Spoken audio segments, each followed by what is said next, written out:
It's alright, feels exclusive tusinziro kubanga tukuweriza okola chamanyi go ya subscribing ku mukutu gagade okali tusinziro kubanga ate tukutusako ensonga sema newekanya biki ebitambula mu ggwanga lya Uganda sesonga nzaliwo okubanga ate munnange mbikusemberezaawo ne comfort zone newekanya biki ebitambula mu ggwanga lyo bulate amugenze nagonga erulina ku lwa Sunday abenjawulo nga mwagenzeko masinzizo agenjawulo bulate abo abasumba ate munnange abasabisiza mu church services ezenjawulo bavuddeyo ne baberanga balumba musajja mukulu goyinza okubanga ate oyita omukulembeze w'eggwanga Ajeno Museveni mu kaseera kano bavuddeyo ne bamutegeeza nti tetuligamba nti batutembeeta ensonga z'ekibiina ekiri ku nkyukakyuka wabula ate twagala ensonga ezinyigiriza munnayuganda zibeerenga zigonjoola wabula ate mu kaseera mpaawo kaaga nga mu kaseera kano tokyasobola kubanga ogonjoola twagala nkyukakyuka kale nno ensonga ogenda kuba ozekanya nga bwe nzikuletedde osobola okubanga ate ozekanya nakugamba nti wano wokka osanga ebintu ebiri mu kwokya ebintu ebiri uncensored oba ensonga eziri unfiltered n'osobola okubanga ozekanya sesonze abeerawo mu kubanga nzikusembereza video yo giliking ensonga enkulaga ate munnange bakitaffe mu Katonda we bavuddeyo ne basitula eddoboozi oba ne basitula eddoboozi lyabwe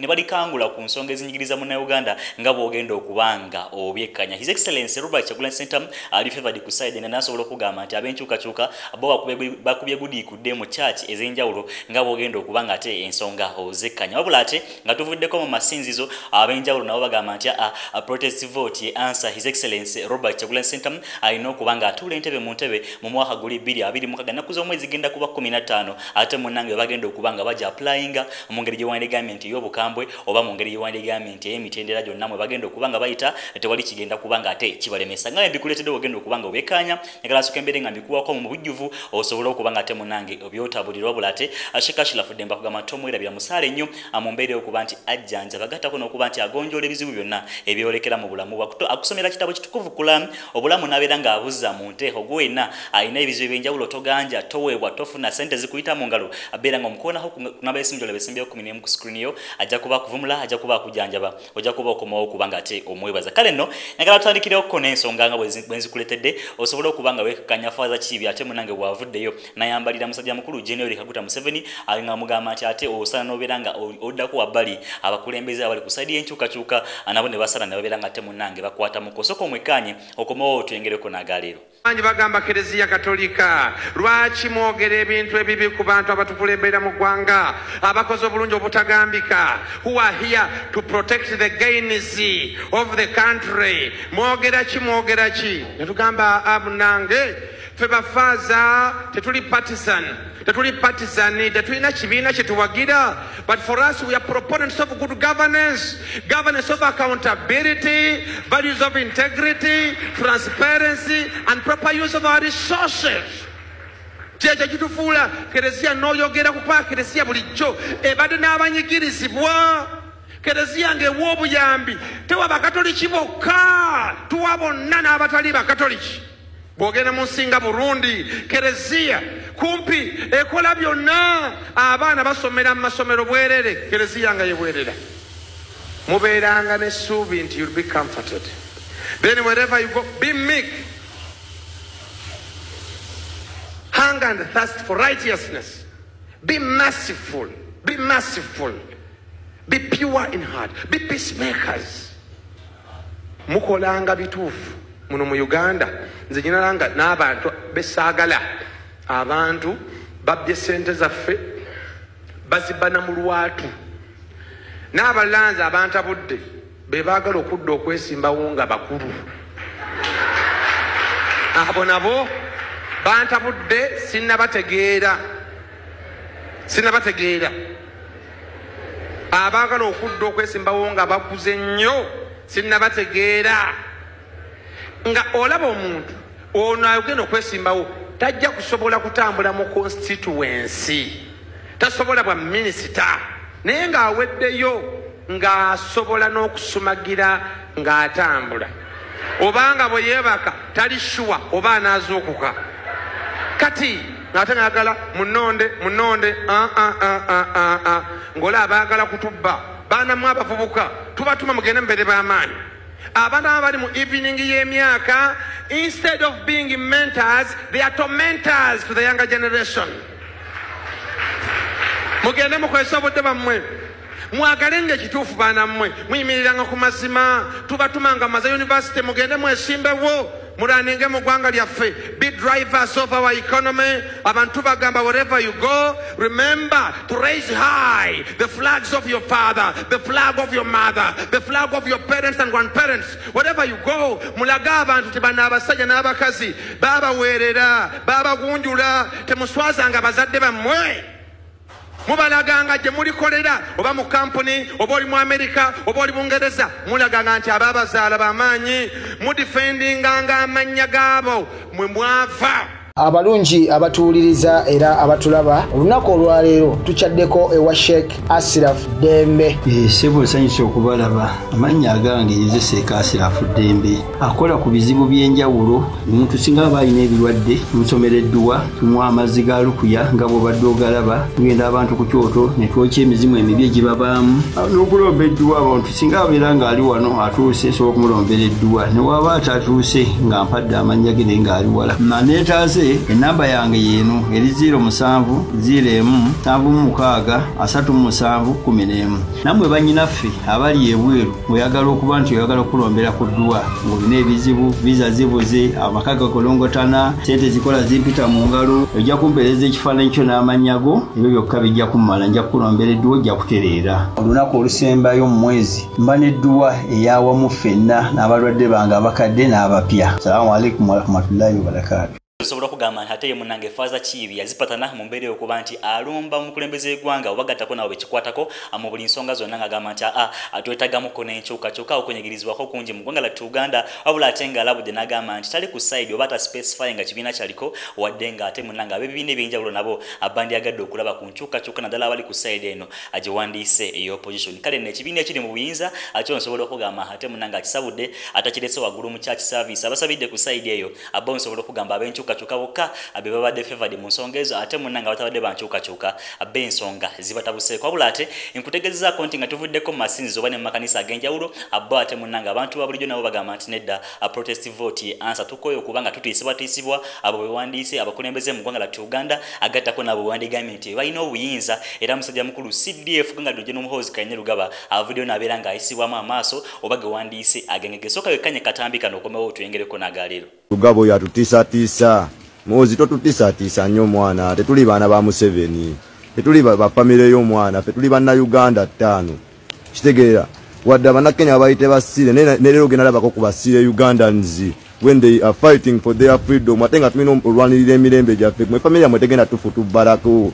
Ebyo byokangakanga nti nno security eri tight. Tano wange ffe tuli ku bya security, kubeera n'amagye security tekuuma ffe bannansi, wabula boyi wange kuuma mmwe na famire yammwe era esanyusa mmwe. Katolina byogenda tunnyonnyola, tulina byogenda tugamba.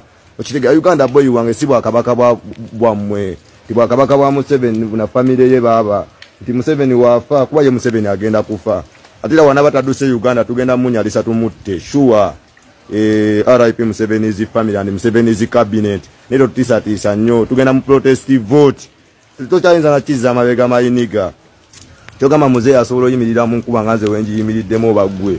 Sawa zino muli mabala mwatamidde dabiti byotugamba gwe Muhoozi. Muhoozi, we are coming for you. Bila bili mukaga tunona byaffe boy wange. Protest vote. Teri kudda mabega tetukwata kabinja kababbi buli omu. Buyakiririza mu kabinja kababbi. RIP Museveni's cabinet mwina ye mutugamba protest vote in Uganda boy de.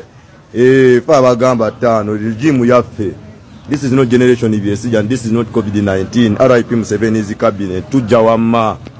Abuterevu ensonga ezo zonna zolabye oba zowulidde si bigambo bya fields oba si nsonga za fields, wadde abajogedukanya abula ate abigambo bya musajja mukulu nga omwekkanyiza ng'alabula abo bonna ate munnanga bali mu buyinza General Muhoozi nga mutwaliddemu anagamba nti ensonga musa ne mubeera nga muzikwata mu ngeri etanyigiriza mu Uganda okujjako okuba ate munnange bateekawo n'enkyukakyuka abo ate munnange basooke bawumulemuko Uganda si ya Bwakabaka oba ate munnange bagitwala nga bukulembeze wannono mu kugamba ate munnange ono bw'avaako ono yagenda okuba nga ate asikira. Kale nno ane musajja mukulu ate munnange byabakama ensonga mutambulidde bulungi anaye nsobola okugamba nti bamuyisizaamu eggaali nga bwogenda okubanga ensonga zino ozekkanya. Bwe yavaayo anayogera ku biki His Excellency Robert Kyagulanyi Ssentamu byakola bw'abali mu campaign rallies oba ne trails ez'enjawulo, n'agamba nti ensonga ezo zaakola okubanga asisinkana abantu ba bulijjo nga tabasisinkanye ku venue gy'agenda wabula ate mu makubo walaga waayita oba mu ku street akola nyamusango. Kale n'ab'enjawulo bavuddeyo ne bamwambalira ne bagamba nti ensonga His Excellency Robert Kyagulanyi Ssentamu zaaliko mu mwesonyiwe ye atambuze ensonga zinga bannayuganda bye bazaagala aso singa mu amateeka gemugunjawo obugunja agemuteekawo okulaba nga ate mumulemesa bamikuwako osobole okubanga obyekkaanya nakugamba nti ku mukutu gagadde oka wetusinzira okuba nga tukutuusaako ensonga newekkanya biki ebitambula mu ggwanga lyattu Uganda. Video togivaako nga togilaikinze agikonemu ekigalo esobole okuba nga etambula okutuuka ku b'enjawulo bewanjagaliza okuba nga tebekkanya ku bubaka nga buno akansoke enkuuka ate mune nkusonga ezitambulidde musajja mukulu byabakama osooka obeere nga owekkanya chairman wa Electoral Commission abutya bimutambulidde ku side no soko wekkanya ate munange owekumire ku mukutu ngulaba obubaka buno tukomawo n'amala mangi nnyo so far in this campaign. So of course we have seen that one there's been a bit of obstruction starting for the National Unity Platform president, especially in Lira. But I want to commend about 2-3 things he did, although the chairperson of the Electoral Commission says he was disappointed. In an election, you have to identify your strong areas. So Bobby Wine went to the streets and bought maize and ate it with the people on the street. That is a plus for him. It shows that he's the people's, he's a Mubanda, original person for the people. He lives with the people. Common man. Common man. Yeah? The people's people. Eh? Omuntu wa wansi. You know, that whole thing. But he was condemned by the Electoral Commission for having taken that action, saying he was not supposed to do anything outside the designated campaign areas, and the chairperson of the Electoral Commission said he's going to be summoning him over that act. But I found that act humane. I found act of eating maize with the ordinary Ugandans. I found it very humane, and I also found it very appealing to an ordinary voter. Because the president does it every once in a while. He sees people digging in a garden. We saw even a clip. He stopped. He called the woman who waited, said, I've seen the president. I can't believe it, because she didn't know that he was even going to pass by the place where he has even been buying shoes. Yes, so from the boys working in the so I thought it's only fair that if one candidate does something, let the other one also do what he also feels he can do. What exactly did he say is a problem with him buying? The chairperson of the Electoral Commission said that they issued guidelines on how campaigns are going to be conducted in 2025, 2026. And amongst the guidelines is that you're driven from your house straight to the ground where the campaign is going to take place. You don't stop anywhere.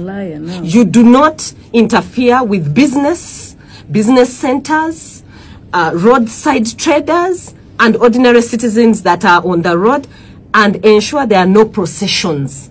Doctor is here, she will tell us in the guidelines. Did they tell you that you cannot hold processions? No, it's not there. But he said you cannot hold processions, and he said he's going to summon you over these actions. Now, so then we have also seen the slogan, protecting the gains. And indeed, I like the listener who said, what gains are they protecting? I think what should have happened is that the NRM should have said enhancing the gains. That English word would have helped them to get away with it. When the president, for example, was in Karamoja, he was saying you don't have infrastructure. I'm going to establish roads for you. So now, in that instance, what is he protecting? If he's just going to establish infrastructure. There's another word beyond, protecting the gains. There's leaping into the first world economy. Yeah, but the tagline forgets that NRA is a military outfit. So they talk in terms of military, protecting is a military term. Whether it is a military term or whatever, the tagline does not augur well with the programs as we are seeing them on the ground. When the president was in Karamoja, he talked about education and how he's going to enhance the education programs for the people in Karamoja, meaning there is a shortfall in the programs of education, there is a shortfall in infrastructure, there is poverty levels. He also talked about the poverty, he recognizes it, and even as he begins to move around Teso, he does recognize that there is poverty, he recognizes there is a shortfall in infrastructure, and he then says, this is what I'm going to do, but he's been here for 40 years. And so he needed to have come to say, this is what we have done, and this is how we are going to improve. But while he moved in these areas, he actually discovered that many gaps existed in terms of lack of health centers, in terms of good education, in terms of road infrastructure. And he said, this is what I'm going to work on in the next